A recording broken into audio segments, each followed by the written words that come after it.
पत्रकार वार्ता का आयोजन शहर कांग्रेस कार्यालय में किया गया। इंडिया टाइम 24 न्यूज में आपका हार्दिक स्वागत है। रतलाम बाबा साहब अम्बेडकर के अपमान एवं नेता प्रतिपक्ष लोकसभा राहुल गांधी के खिलाफ झूठा प्रकरण दर्ज करने के विरोध में पत्रकार वार्ता का आयोजन शहर कांग्रेस कार्यालय में किया गया। पत्रकार वार्ता में शहर कांग्रेस कमेटी अध्यक्ष महेंद्र कटारिया, पूर्व विधायक पारस दादा सकलेचान, नगर निगम नेता प्रतिपक्ष शांतिलाल वर्मा, नेत्री यास्मीन शेरानी, महिला कांग्रेस अध्यक्ष कुसुम चाहर, कार्यवाहक अध्यक्ष फैयाज मंसूरी, उपनेता कमरुद्दीन कछवाए, ब्लॉक अध्यक्ष बसंत पंड्या, वीरेंद्र प्रताप सिंह, सोहेल काजी, महामंत्री राजीव रावत, पार्षद नासिर कुरैशी, सलीम बागवान, शाकिर खान उपस्थित रहे। प्रेस चर्चा में बताया गया कि 18वीं लोकसभा के शीतकालीन सत्र सत्तारूढ़ भारतीय जनता पार्टी द्वारा संविधान और संविधान निर्माता बाबा साहेब भीमराव अम्बेडकर के अपमान के लिए देश के संसदीय इतिहास में दर्ज हो गया है। बीजेपी हमेशा से लोकतंत्र और संवैधानिक मूल्यों के प्रति तिरस्कार दिखाने का कोई मौका नहीं छोड़ती। संसद में अंदर घुसने नहीं दिया गया, यन प्रकरण संसद को चलने नहीं दिया गया, जो कि एक वास्तव में इतिहास में काला दिन है। इन सब बातों को लेकर आज अखिल भारतीय कांग्रेस कमेटी के निर्देश पर पूरे देश में पत्रकार वार्ता आयोजित की जा रही है, ताकि प्रजातंत्र के चौथे स्तंभ आपके माध्यम से जनता के बीच में इस बात को ले जाया जाए कि वास्तव में एक जो घटनाक्रम चल रहा है ये देश के और प्रजातंत्र के स्वास्थ्य के लिए अच्छा नहीं है। इन सब बातों को लेकर आज हम लोग आपके बीच में उपस्थित हुए हैं। केंद्रीय गृह मंत्री अमित शाह जी द्वारा बाबा साहब अम्बेडकर जी के लिए बहुत ही अमर्यादित तरीके से टिप्पणी की गई। उनके द्वारा ये बार बार बोला गया है कि अम्बेडकर अम्बेडकर अम्बेडकर एक फैशन हो गया है।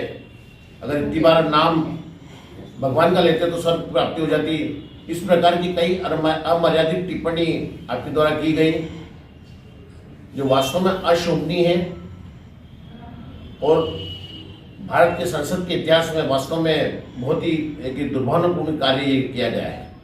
इन सब बातों को देखकर ऐसा लग रहा है कि कहीं न कहीं भारतीय जनता पार्टी लोकतंत्र के विरोध में काम कर रही है। भैया आपका क्या अर्थ है कहने से? प्रधानमंत्री ने ट्वीट किया तो प्रधानमंत्री ट्वीट करके बताए कि 6 बार अम्बेडकर का नाम लेकर अगर आप ये कहते हैं कि इसकी जगह भगवान का नाम लेते, तो संसद में जब अम्बेडकर की बात करेंगे तो भगवान कहां से आएगा? अम्बेडकर की बात करेंगे, संविधान की बात करेंगे, लोकतंत्र की बात करेंगे, आप वहां पे भगवान की बात का क्या हुआ? तो माननीय प्रधानमंत्री जी को ट्वीट में बताना चाहिए कि भाई 6 बार अम्बेडकर का नाम लेकर ये कह रहे हैं कि अगर इसकी जगह भगवान का नाम लेते तो क्या अम्बेडकर क्या किसी गलत आदमी का नाम है क्या? अम्बेडकर के नाम उनका सीधा आपके अम्बेडकर का नाम ले रहे हो तो आपको इनडायरेक्ट कहना कि आपको नरक मिलेगा, भगवान का नाम लेते तो आपको स्वर्ग मिलेगा। भगवान एक निरंजन निराकार है, एक सार्वभौम शक्ति है, उसका संसद से क्या लेना देना, उसका राजनीति से क्या लेना। अम्बेडकर एक महान व्यक्ति है, एक भारत रत्न है जिसने संविधान का निर्माण किया। तो दोनों की स्थिति को आपकी तुलना करके आप क्या दिखाना चाहते हो? तो ये सारी बातें, तो इसका विरोध नहीं करें।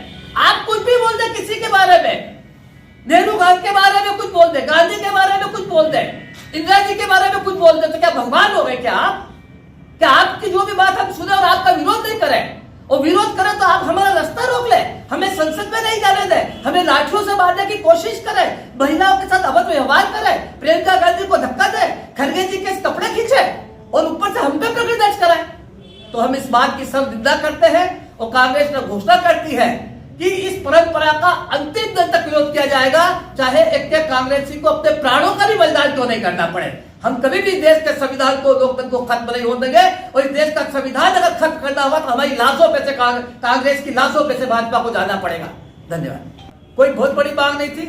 खड़गे साहब ने भी राज्यसभा में कहा था, लोकसभा में भी हमारे नेता ने कहा था कि अगर अमित शाह जी ने अम्बेडकर जी के बारे में अपनी बात कहते कहते अगर उनका कुछ ऐसी बातें उनके मुंह से निकल गई जो अम्बेडकर जी के लिए शोभा नहीं देती, तो उन्हें माफी मांग लेना चाहिए। कोई गलत बात नहीं कही, कोई गलत बात नहीं कही, उन्हें माफी मांग लेनी। उन्होंने भाई क्या कहा? आप सभी ने 11 मिनट की क्लिप देखी कि उन्होंने जो कहा 6 बार अम्बेडकर जी का नाम लहा कि एक फैशन हो गया है, अम्बेडकर अम्बेडकर अम्बेडकर अम्बेडकर अम्बेडकर अम्बेडकर के गीत गा रहे हैं, इसकी जगह भगवान की बात करते तो इन्हें 7 जन्म तक स्वर्ग मिलता।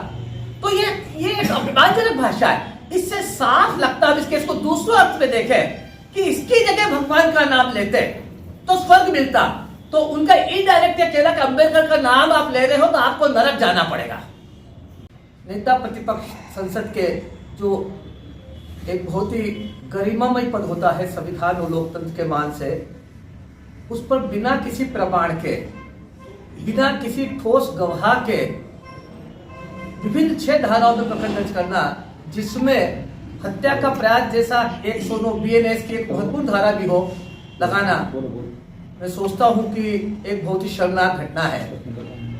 मीडिया के दबाव में बाद में धारा 109 को हटाया गया और विभिन्न 6 धाराओं में प्रकरण दर्ज किया गया, जबकि उस घटना का कोई सबूत नहीं था। वहां पर किसी प्रकार की कोई सीसीटीवी कैमरे की एक कोई भी शॉट उसका वहां नहीं दिया गया। तो आखिर ये प्रश्न आया कि भाई राहुल जी ने कहा कि आप हमें गिरफ्तार कीजिए।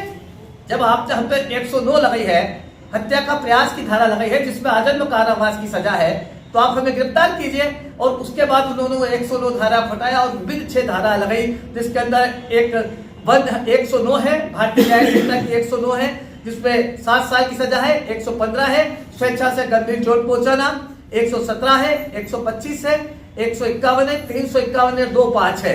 इस प्रकार से 6 धारा उनके ऊपर लगाई गई है और हम उन सारी धारा को फेस करेंगे। और घायल से बात तक की उन्होंने, लेकिन उसके बाद भी उन्होंने राहुल जी को टारगेट करके प्रकरण दर्ज कराया। प्रकरण दर्ज कराने गए तब उन्होंने कोई प्रमाण नहीं दिया, कोई गवाह नहीं दिया और किसी प्रकार की कोई भी बात उन्होंने नहीं बताई। तो ये सारी घटना क्या बताती है कि संसद को एक प्रकार से ये मोहरा बनाना चाहते हैं। अबू शेख बड़ी संधि का कांड है कि उनकी टेबल पर 500 की गड्डी रख दी गई। अब किसने रखी, क्यों रखी, उसकी कोई जांच करने को तैयार नहीं, गड्डी का प्रूफ देने को तैयार नहीं, किसी बात को कहने को तैयार नहीं कि भाई ये गड्डी क्यों रखी गई, किसने रखी गई। और इस प्रकार से उनको बदनाम करने के विभिन्न प्रकार के षड्यंत्र जो संसद की गरिमा को कम करे, भारतीय जनता पार्टी निरंतर कर रही है।